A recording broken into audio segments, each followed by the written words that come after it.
Good afternoon, everyone, and Sir Rogon. My name is Munawara Sandigo, and today I was assigned to report assignment 7, number 3. A parabola has its vertex at -1, 5, and x equal -5 as directrix. The equation is y minus 5 squared equals 16, x plus 1. Ang parabola po natin ay opens to the right. So, kunin po natin ang focal distance na A. So, 4A is equal to 16. Divide both side by 4. So, 4A divide 4. The answer is A is equal to 16. Divide 4. The answer is 4. So, ang focal distance natin is 4.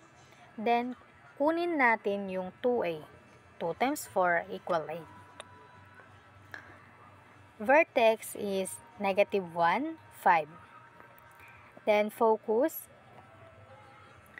Yung parabola natin is opens to the right.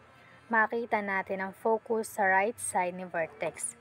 Bibilang po tayo ng 4 units papuntang right. So, ang focus po natin ay nasa 3, 5. Directrix po natin, kung nag-move po tayo ng 4 units papuntang right, mag-move din po tayo ng 4 units papuntang left. So, ang directrix po natin is x equal -5. So, lalagyan po natin siya ng line.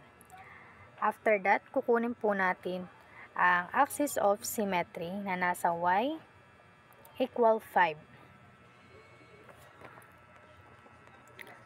Latus rectum 3, 5 plus minus 8.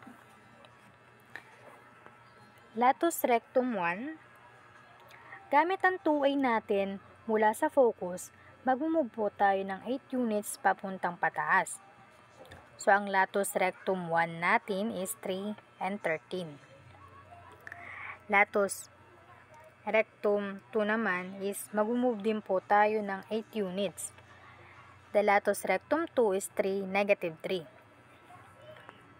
So, pansin nyo guys, ang latus rectum ay naka-advance na po. Naka-advance na po yung pag-flat ng parabola para po madali pong maintindihan. Then, length of latus rectum 4A. So, 4 times 4 is equal 16 units. That's all. Thank you.